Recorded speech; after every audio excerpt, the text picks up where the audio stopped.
Hello, Green Team. We have made it to part 6 of the Writing an Offer series. Congratulations on making it this far. If you skipped ahead and just started on this video, please go back and watch the others because you'll have no idea what I'm talking about.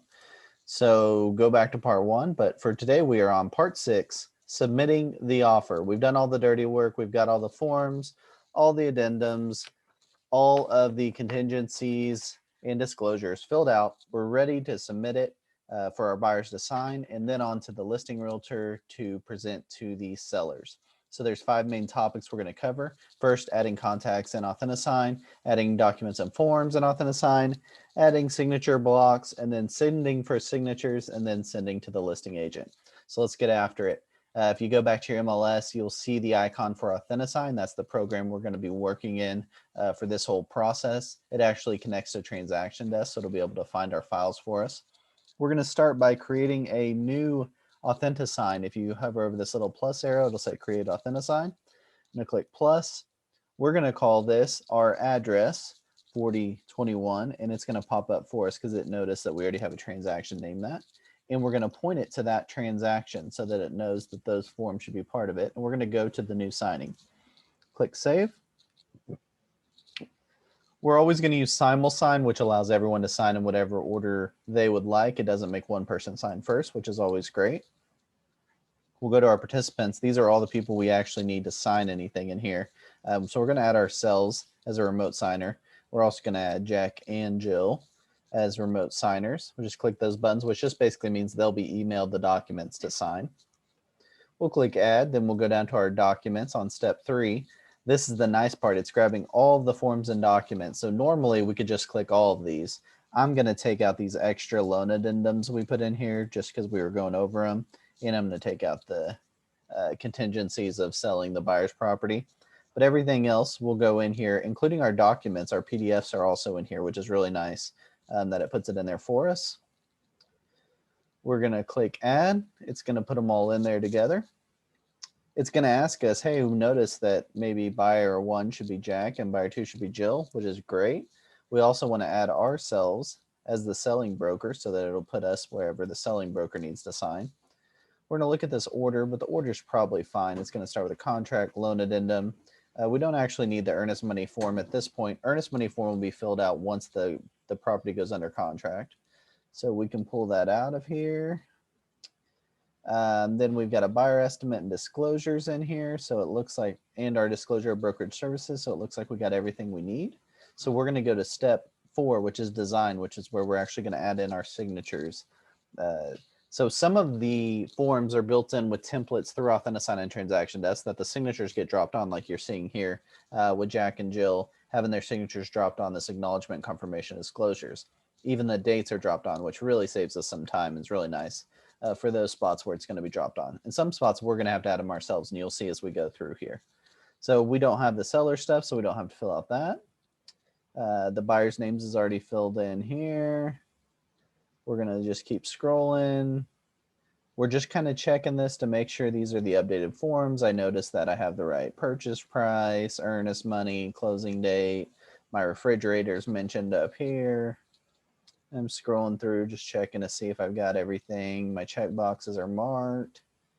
Everything looks like it's filled out properly. And boom, it's auto dropped in their signatures down here with the dates put in there. But it got to put in our company license number, which is always a tricky one. So if we wanted to add that in, we'll just click here in our markup with our text. And we'll type in our old company license number. And so it's already in there. And we'll keep scrolling. Looks like it auto added our buyers here, which is nice on the old conventional loan addendum. This will never have it. For some reason, it's just never worked. So we're going to get some practice dropping in our signatures. So we're going to come up here to signers, and I want to select Jack first.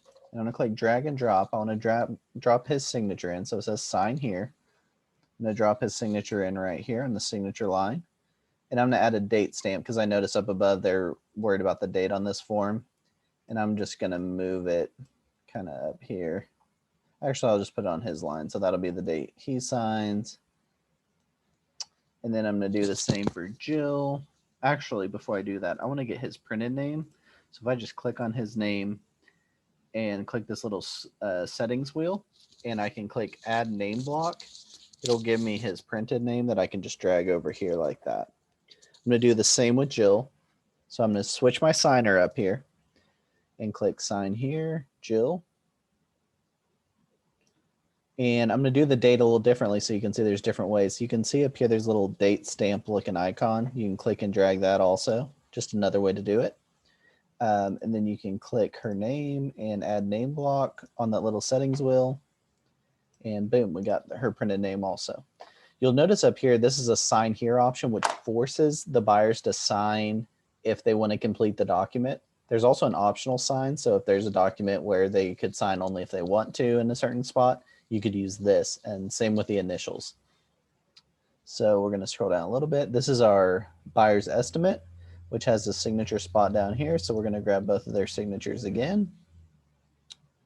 We're going to drop them in like so, and I'm going to put a date stamp just below their name. Then do Jill, sign here, and I'm going to add her date stamp right there. And I'm going to add even my signature on this one. I'm going to sign right above my name over here. So we're all good. Then I'm going to come down to my property condition disclosure. You can see the buyers have an initial spot, so I need to make sure I have the right people. So I'm on Jack's, and he's going to initial here. It's going to be a little tricky to tell because they have the same initials, but she's going to initial here. And I'm going to keep scrolling. We've got another initial spot. So I'm going to have her initial here, him initial here. And then we got their signatures again. So I'm going to have, sorry, not the initial. I'm going to have Jack sign here, throw on the old date stamp, and have Jill sign here, and throw on the old date stamp. And we're through that page. Now we got another spot where they both need to sign. So I'm going to put Jill, add the date stamp. I like to mix it up for you guys so you can see there's different ways of doing it. Then Jack, sign in here. And I'll add the date stamp this way. And boom, we've got all of our signatures added to the list. So this is set up to where it'll go to them, and they'll be able to click through and sign everything that they need to sign. And so let's do it. So let's go to next. Here's an opportunity where we could add a little message like, hey, Jack, here is the contract to sign. Or we may just send it to him and it'll just say the name of the offer. So up to you how you want to message this. For this purpose, I'm just going to save and I'm just going to send my invitations. Now remember, I set up my email as everyone's email. So you guys can see, because I wanted you guys to be able to see what it looks like when they get it in. So let me just open up my email real quick.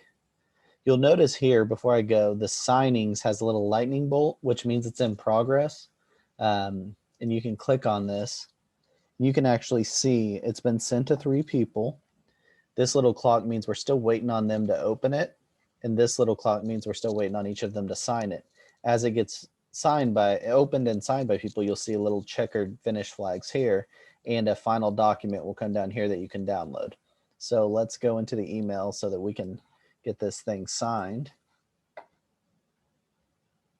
Give it a quick second here. Go to my work email. Okay, so we got that your signature is requested. And I got it 3 times, which is because I'm all 3 people for this. So I'm going to look at this. This is me as the realtor. So I'm going to start signing in this blue button. So you can tell people, hey, you're going to get an email that says your signature is requested. It's going to come from Authentisign. So just be watching out for it. That's what you can tell your buyers to watch out for. You could draw a signature or just use the default. Your buyers can do the same. You can just click accept.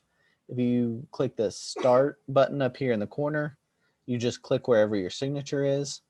The key is that they have to click complete or you will not get notified that it's complete and it will not be completed so you can actually use it. So even if they click to sign everywhere and they just X out, it will not work. They've got to complete signing.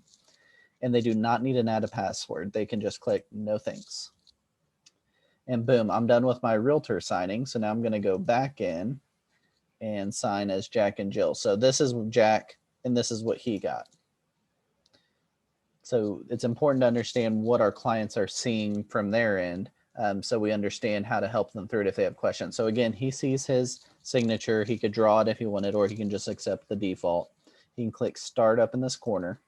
It's going to take him to each of his signatures. He's going to click. Notice the date just gets filled in as he clicks.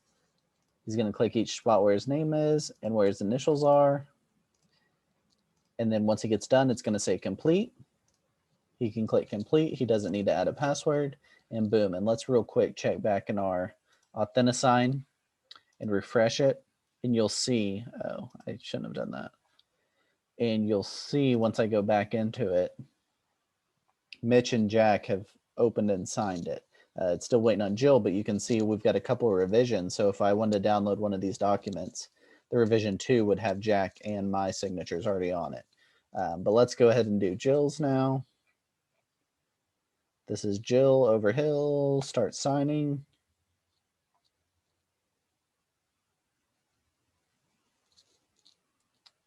Gonna accept. Same thing. She's clicking to sign in each of her spots. You will obviously not do this for them. You will send it to them to do, but you just need to know what it looks like for them so you can guide them through it. When they get done, it'll say complete. They need to hit complete. If they say they've completed the signatures and you're not seeing it in this window, it almost definitely means they didn't click complete. If they say they didn't get it, you have this resend option up here, which will reset it.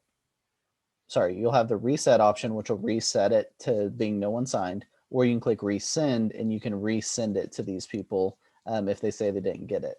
It's just another way to kind of make sure that everyone gets it. You'll notice the people that haven't opened and signed will have a little edit option by their email. That's so if one email is not working for some reason, they're not getting it at that email, you can click edit and retype their email and send it to maybe a different email so that that'll work. So let's check and see. Hopefully, shouldn't have clicked that button either. I'm gonna go back to my Authentisign signings, click here. Now I see all 3 have signed and I've got a final document. You'll also know that I've got an email that says signing complete, and I got a signing update each time someone signed, but I got a signing complete. This email is what most realtors use for their final offer, to use that to send over to the listing realtor. You'll see to download a copy of the signed documents, go here, not the certificate, we want the documents.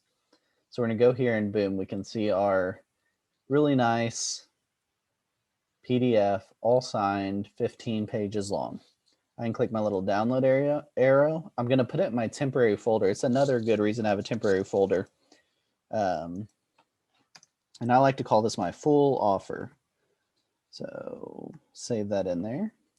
Then I'm going to do something to take out a couple of the documents that I really don't want the sellers to necessarily see, including the buyer's estimate, which is just kind of unnecessary for them to see.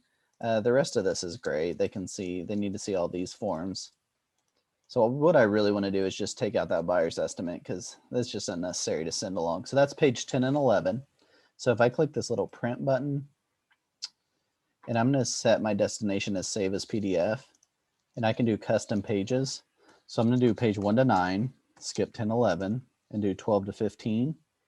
Now I've got my 13 pages. I can click save. And instead of full offer, I'm going to put offer to send. Now I'm going to build an email to the listing agent, which will be listed here on the MLS. In this case, it's Stormy Goodspeed. I've got her email right here. I can copy it. And I'm going to say, hey, Stormy, here's the offer on this property at 4021 Sam Gordon Drive. Please let me know if you have any questions. Here is the offer and the pre-approval letter attached to the email. And I'm going to maybe give her any specifics like closing dates set for this, or termination date is this, just anything specific that might be helpful as a listing realtor to evaluate it. And then the very important thing I'm going to do is I'm going to follow up with a text message to that realtor. Again, you've got that realtor's cell number right here in the MLS, and say, hey, I just sent over an offer. Can you just let me know when you receive it? And they'll say received. And then you at least know that it's not hung up in the purgatory of email spam somewhere, and that it's actually in front of the seller's eyes so they can evaluate it. This is the end of our series of writing an offer. You guys are now capable of writing an offer, and I'm really looking forward to you guys writing a ton of them and selling a ton of houses. So hope you enjoyed this and hope it makes sense. You can always review these videos and go back for any parts that you're having questions on. And as you write offers, you can even use it as kind of a guide. I will see you guys in the next series.